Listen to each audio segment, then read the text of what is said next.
ଚନ୍ଦ୍ର ପାତ୍ର।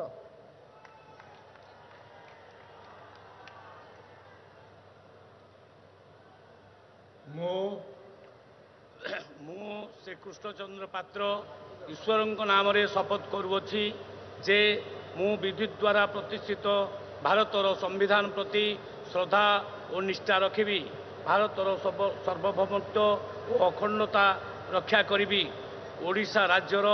ମନ୍ତ୍ରୀ ରୂପେ ମୋର କର୍ତ୍ତବ୍ୟ ଶ୍ରଦ୍ଧା ଓ ଶୁଦ୍ଧ ଅନ୍ତଃକରଣରେ ନିର୍ବାହ କରିବି ଏବଂ ବିନା ଭୟ ବା ପକ୍ଷପାତିତାରେ ବିନା ଅନୁରାଗ ବା ଦ୍ୱେଷରେ ସବୁ ପ୍ରକାର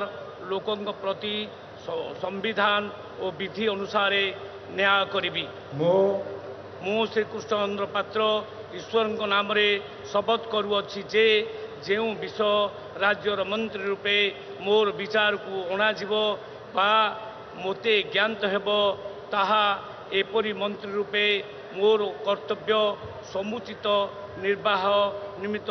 ଯେପରି ଆବଶ୍ୟକ ହେବ ତତ୍ଭିନ୍ନ ପ୍ରତ୍ୟକ୍ଷ ବା ପରୋକ୍ଷ ଭାବେ କୌଣସି ବ୍ୟକ୍ତି ବା ବ୍ୟକ୍ତିମାନଙ୍କୁ ଜଣାଇବି ନାହିଁ ବା ପ୍ରକଟ କରିବି ନାହିଁ।